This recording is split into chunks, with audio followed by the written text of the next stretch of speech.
Mark. And background!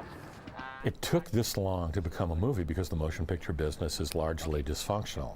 There are a hell of a lot of movie options. There are very few high quality, finished and released motion pictures. I just got lucky.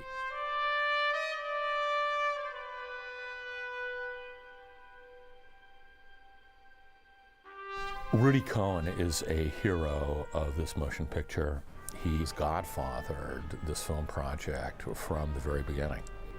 What really attracted me was the characters of those, the fictional characters, and what got them attracted actually to the Black Dahlia. And actually, I think that's what the movie is about. But it's what James Ellroy did with the material. He took up a piece of reality and added to it the fiction, the dreams, and the obsession of those two policemen. We're supposed to be looking for Nash. Priority. Yeah, priority for homicide division, not us. He supervised the script process, and after some false starts with adapting the book, they found the esteemed screenwriter, Josh Friedman, who went back to the book, extracted its essence, eliminated the backstory that wields such power at the beginning of the book, streamlined it to where you know the main characters before the discovery of Elizabeth Short's body. To us. I've been working on this project longer than I've known my wife or have my child. I mean, I started in '97. I think I was writing the script for about 8 years before it was made. Producers called me in and they said, do you want to read this? I knew James Ellroy was. I knew the material, but I'd never read it. And they said, they're going to do this. And I read it over a weekend. I didn't know that I was particularly qualified one way or the other. And I don't like scary material. But this was just so, the book was so compelling and Ellroy's writing is so great. And I tend to try not to think of the book as a genre book. And again, think of it simply as a historical fiction. I think that part of adapting it was in some ways stripping out some of the language that felt more noir or more genre and try to keep it period. When we finished the draft that we felt is the draft that we're going to shoot, we gave it to James Ellroy, and we arranged a meeting. We wanted to know what he feels about the script. We knew he might be unhappy because a lot of the things that are in the book we cut out. But he was very complimentary. He liked a lot what Josh Friedman did with the script. He understood that more than a film noir, more than a thriller, this is a historical romance and a story of deep and troubled friendships in Los Angeles during the post-war years. And when Brian De Palma came on, it was like a locomotive. We made some significant changes to the script, and then we were off. I can go down and do this, and we can play it. Fine. It's like, this is great. Brian was, I think, that was a perfect choice for this, for directing this movie. The story is so complex. The only way you can actually move some of the story is actually by visuals, by strong visuals, that you don't have to tell so much, because the story is long. It's very big. It's an epic. The book is, very long, and now we have to somehow compress this into a, 2-hour format. But I very much kept to the structure and very much kept to the attitude about his characters that are engendered in the book. My girl's got a taste for nice things, and I can't afford to let her down. Right, babe? Keep talking about me in third person, it sends me. You're dealing with all that great stylized language. And even there's a tremendous amount of voiceover. It's hardly expository. Junior Nash was an inbred Okie shit kicker who came west and took all us locals for easy marks just because we prefer our cowboys to look like Gene Autry. It's more metaphoric, and it's all in that Ellroy language, which is what you always like to use voiceover for when you have a very distinctive narration. The basic rule of homicide applied. Nothing stays buried forever.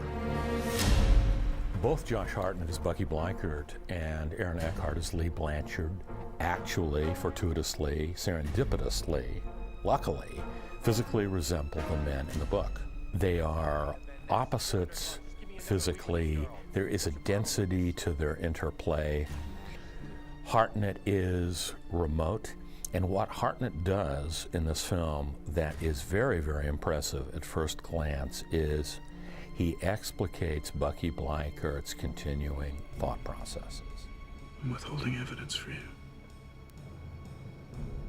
It's a fair trade, but it shakes me.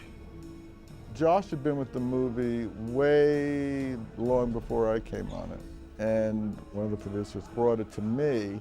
He said, well, we were thinking of using Josh. Would you like to meet him? And I meet him, and I liked him immediately. And he has such a kind of, even in this corrupt world, there's a sense of decency about him. Even as he's descending and compromising and lying and selling out. I mean, he still has a certain, like in old noir movies, all the parts that Humphrey Bogart played, even though he's dirty dealing with a bunch of very disreputable characters, he carries some kind of moral weight, and there are some things he will not do. And Josh just embodied that. Bobby did do the bake job, Dwight. Don't get the wrong idea. I don't know what kind of idea I got right now. What I like about it so much is that I don't think it is a morality tale at all. I think that the characters have their certain flaws that they'll follow to the end, and they have their certain strengths. And nobody really deviates from them. The characters are set from the beginning. Bucky doesn't change his mind and decide that extorting money is going to be a good thing for him in his life. It's not the way that he does things, but he will throw a fight. He's kind of enamored with the idea of money, but never, obsessed with money. He's more obsessed with a sort of justice that he believes is everybody getting what's coming to him. Bucky particularly, Brian said, shouldn't need more than 3 outfits. So that was absolutely, and in those days people didn't have that much, so that was a perfect direction. And Josh was great because he really reacted well to what I brought and then suggested the darker shirts. And in fact, he's got 4 different shirts, 2 different pairs of trousers, and about 3 to 4 jackets, and we just play them around. So when you want to push him into smarter, you go paler shirt, and when you want to put him more at home or mysterious, you go darker, and that's all we did.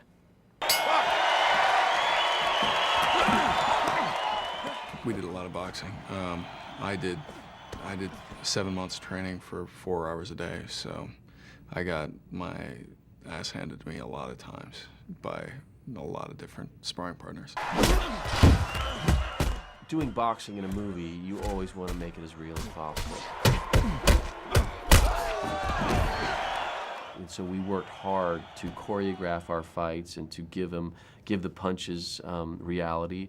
We hit each other many times, for real. Aaron is an actor I've always liked from the early films that he did. And he's got to have that kind of edge. He's kind of like a young Kirk Douglas. There's something a little manic and a little larger than life about him. A very good contrast to Josh. I read the script and then the book and had a chance to meet James Ellroy, and it's such a wonderful book. So it means a lot to me to be in the film. I think he really captures the angst of the policemen, and although they're the good guys, they also are in a lot of ways psychologically the bad guys. Blanchard, homicide. You're playing 1947, and it's fun because their cadence was faster, their rhythms were faster than they are today. And they had, if you go back and watch films, if you watch Cagney, or if you watch, Edward G. Robinson, or any of these kind of crime movies, they've got this way of speaking, and it was fun to try to, not, mirror it exactly, but to give that flavor. Thanks, white girl gets snuffed. Gotta show the voters they did the right thing passing the bond issue with A+, Buck. We don't miss this. Lee's the smart suit guy, and Aaron does look devastatingly good in a suit. The navy suit's original suit, the grey suit we made, I happily found a piece of fabric that is from the period. So he just has 2 suits. You see him with and without jackets. Slow and easy, Buck. I gave Lowell memo saying Nash blew our jurisdiction. Fedoras, suits, suspenders, gun holsters, cigarettes played a big part. I mean, 1947, they smoked like chimneys, so that's what we did. All those things help an actor to really embody the character. And then when you see, you go to set and everybody else is dressed that way, and the squad room is old phones and, you know, old sorting equipment, old desks, old chairs and stuff like that. You just fall into that character. Bucky. Lee. I'd like you to meet Kay Lake. Hello. Hello. Scarlett I met years ago when she was in Horse Whisperers, and I just met her at a party and just started talking to her. And that sort of stayed with me. It made a very strong impression on me. And when we were talking about casting, I said, what about Scarlett? And everybody said, that's a great idea. So I called her up, Scarlett, and we went out to lunch, and it's like we had just, continued that conversation we had many years ago.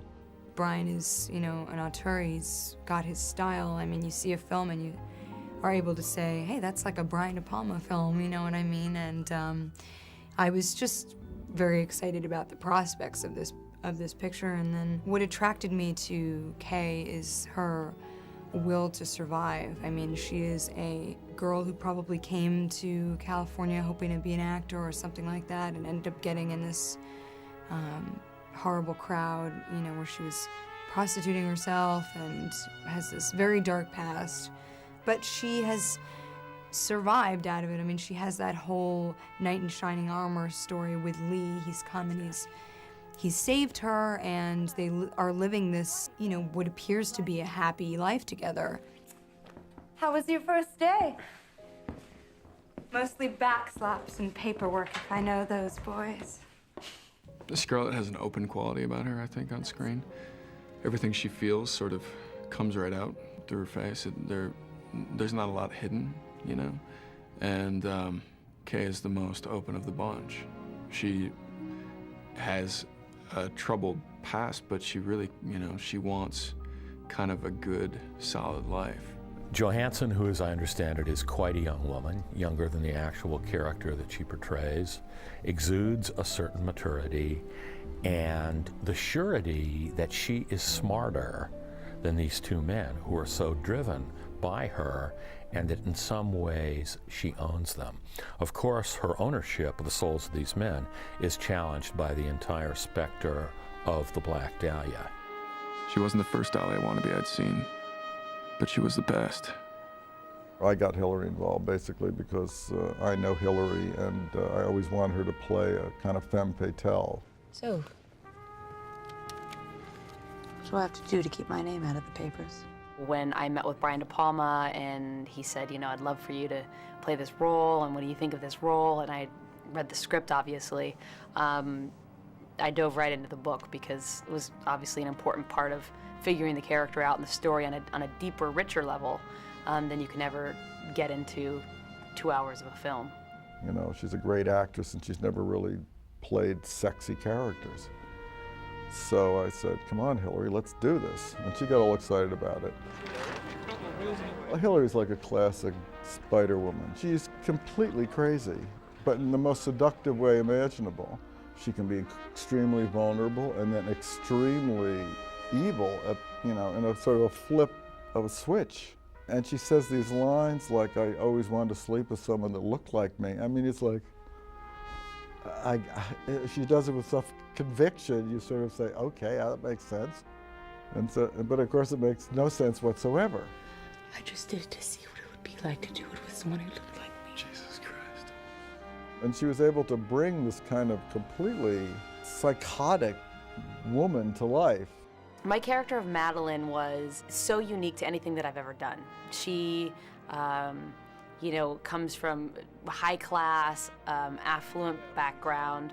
She never has to work hard. She kind of slums and kind of does what she wants, is spoiled, daddy's little girl. But behind all of that, I think she's a very, very troubled person who's actually searching for love.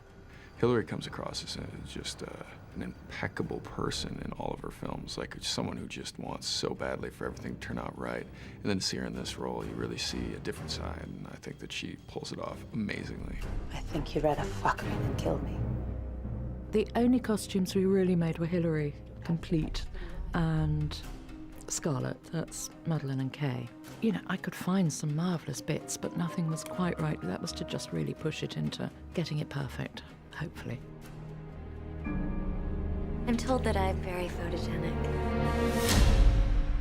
We had to create a living image of the Black Dahlia because all the images of her were basically dead or on an autopsy table. So Mia came in very early to read for the role, and I said, Mia, I gotta have you in this movie. We're gonna build up this character of the Black Dahlia, and I want you to play the Black Dahlia.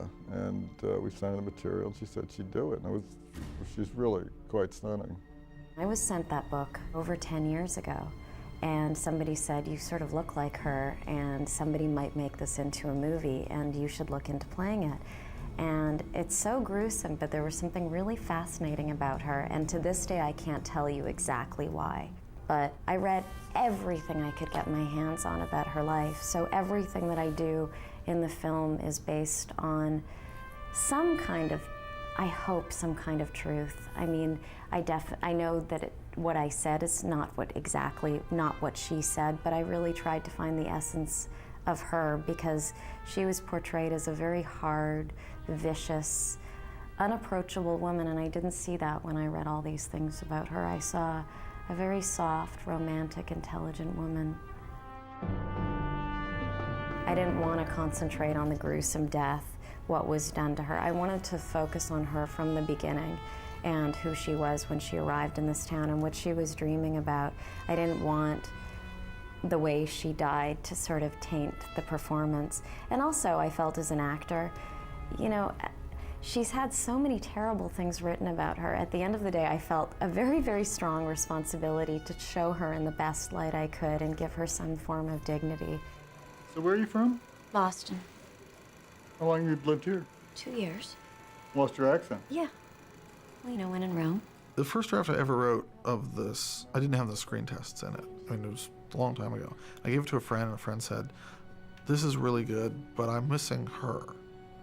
And, you know, in the book, you got a little more sense of her. You know, you read little letters. There was more sort of testimony about her.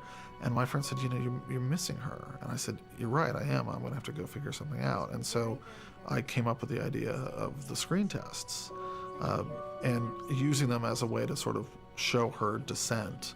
Each screen test serves a different purpose to show how she ages and her own evolution. So in the first one, you know, she's very sweet and very innocent, and she's very impressionable and really wants to please, doesn't really know what's going on. And then you see how she becomes a little more cunning and a little more manipulative. And then finally you see that she begins to realize that she should start selling her sex. And I don't mean having sex for money, but selling sex in auditions. You got tears running down your face. What's the matter with you? Just a bad day. As I was receiving the rushes of the screen tests, I could hear that Brian's voice is in the background as the director of the screen tests. Say you care, say that short. There is a pause after care. Are you familiar with the English language? And ordinarily I would have expected him to perhaps revoice that character later, but he said it was okay to just keep his voice in there, and I think it works very well because he was there with the character in the moment, and the drama really plays very well between the two of them. You know, this is a very sad scene. Do you think you're capable of playing sadness? What you saw there, very much of it was ad-libbed. So a little bit of that was serendipitous as far as it working in the movie. Then as we saw it, we went, wow, you know, this really makes Elizabeth Short a real human person. Now it's really horrible. Killing this one is horrible. And it brought a lot of humanity to it.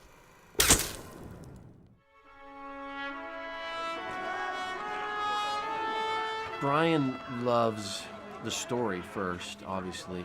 He also loves the technical aspects of filmmaking, but he really made sure that we were getting what we needed as actors, and he knows that an actor needs reality in order to act real most of the time. I mean, it just makes your job easier, and he provides that reality, which is very refreshing for an actor. He stays close to his actors, which I liked very much. He talks to them, he jokes around with them, but he's very demanding as well. You felt like you had to show up and do a good job. And if you didn't, you know, I think that you would have let everybody down. Well, working with great actors is they always surprise you. and you never know exactly what they're going to do. A great actor will always, you know, they'll do what you want them to do, and they'll do how you direct them, and then you just sort of let them do it, and they'll do something that'll completely surprise you. And these actors, you know, are quite unique. They're all so mysterious. Got that. That was a good one, guys. Very good, guys. No worries. That was my best one. Yeah, that's fantastic. Okay, onward. I can check.